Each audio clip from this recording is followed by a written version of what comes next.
In our industry, being familiar with how components function at their most basic level serves us well. And with that, I'm referring to the physics or physical laws that govern their functionality.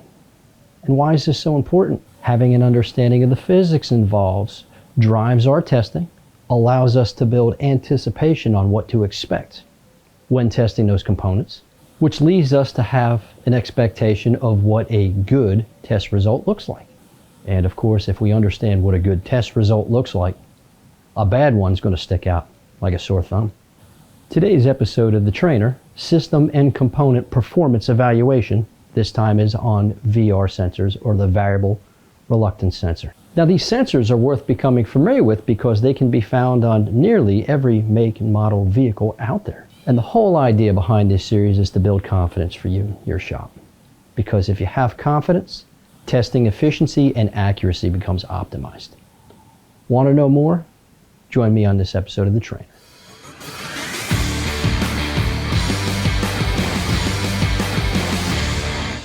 Now, the VR sensor, or variable reluctance sensor, is a very simple device, and it operates passively. What that means is it generates its own voltage output, and this voltage output is reported to the ECU monitoring the circuit. This simple device means it's simply a magnetized component with an inductor wrapped around it. The magnetic field that is created is disturbed as the lines of flux are broken during rotation of a ferrous metal passing nearby. The VR sensor is synonymous with devices like the crankshaft position sensor, camshaft position sensor, wheel speed sensors, and vehicle speed sensors we're all familiar with. But learning how to test them is a different story.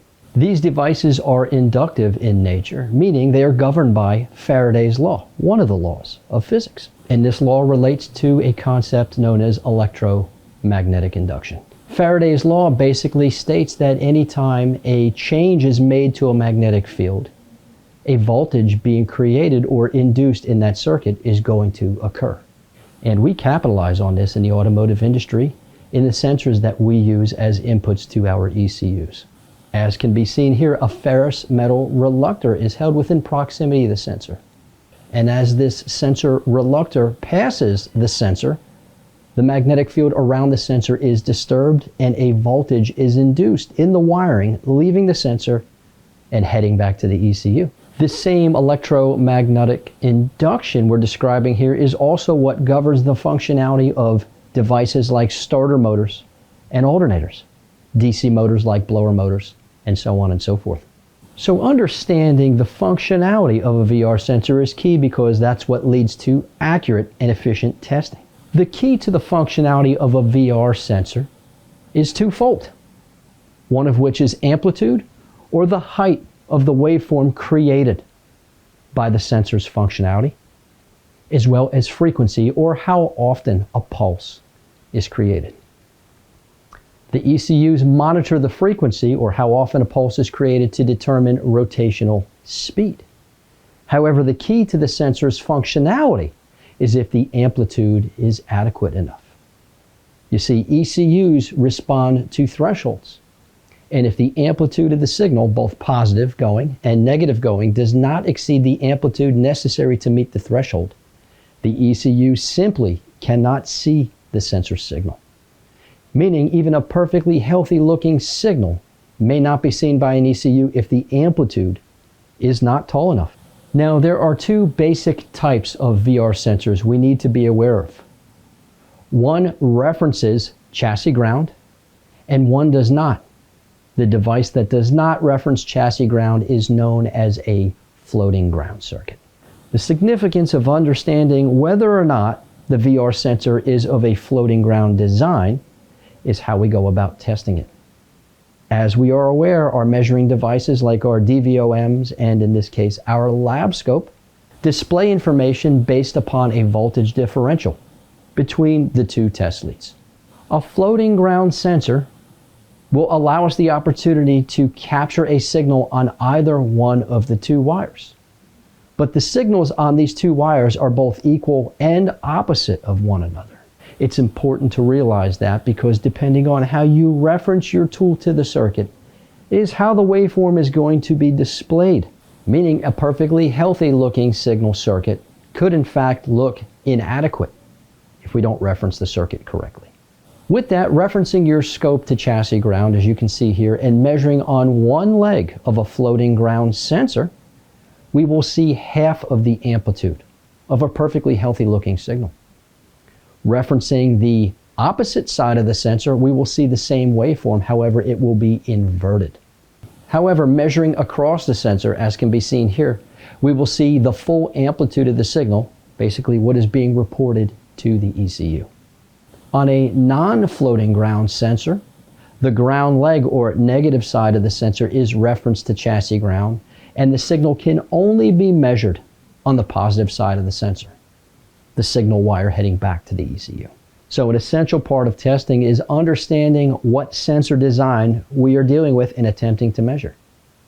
With this, I always recommend first referencing a wiring diagram.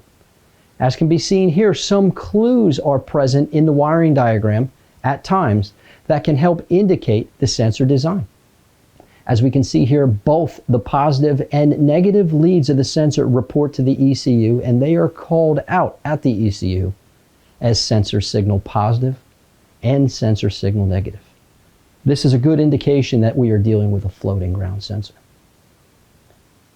Otherwise, a sensor that has the signal negative wire referencing chassis ground, as shown in this wiring diagram, is not of a floating ground design, and we can only capture the signal on one wire.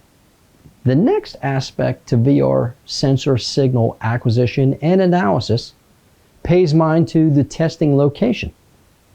Referencing the wiring diagram here, we have an option to test at the sensor itself or at the ECU itself. But I urge you to always keep in mind the limitation of the test you are performing, and in this case, where we are performing it.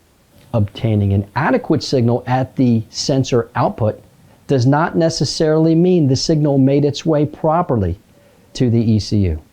It's always recommended, whenever possible, to test for signal input at the ECU rather than at the sensor itself. However, it doesn't make sense efficiently to test at the ECU, assuming it's in a remote location, when access to the sensor is in a more accessible location. Because if the sensor itself does not create the signal, there's no use pursuing a signal at the ECU.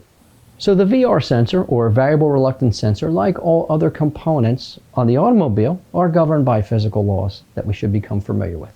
And I don't mean memorizing the laws word for word, but understanding what they mean to us in our testing. In this case, becoming familiar with Faraday's law allows us to understand the operation of the VR sensor, which also allows us to build anticipation on what to expect when we test the circuits, where to test the circuits, and a healthy looking signal versus one that is degraded. With that, there are three basic factors that affect the VR sensor signal and the related circuitry. The first of which is rotational speed. As Faraday's law governs, as the change in the magnetic field occurs abruptly, the amplitude of the signal will increase. What I'm getting at is an engine rotating at cranking speed produces a far smaller signal than an engine that is rotating at idle, and smaller yet than one that is accelerating to nearly 5,000 RPMs. The second aspect is resistance. As we are aware, Ohm's law states that resistance is the opposition to current flow, and in this case will produce a smaller amplitude signal in an otherwise healthy looking signal output. And the third factor is air gap. An improperly gapped sensor will produce a healthy looking signal, but with reduced amplitude. And as mentioned before, if amplitude is not adequate enough, the ECU's simply not going to see the signal. Anyone that's driven a vehicle with a degraded wheel speed VR sensor, one that has increased resistance or an increased air gap, tends to notice an ABS pulsation event at the brake pedal, especially at slower speeds, like when approaching a stop sign. As mentioned earlier, understanding in this case Faraday's law allows us to understand how the VR sensor functions, what to anticipate during testing, and to recognize bad as compared to a good signal. It's very important to understand this because VR sensors can be found on nearly every year, make, and model available to us today. As mentioned in previous videos, building anticipation boosts confidence, and we want that for all our viewers, because efficiency and confidence leads to a stress-free day and a more enjoyable one at work. I'm Brandon Steckler, technical editor of Motor Age magazine, and I thank you for joining me on this episode of The Trainer.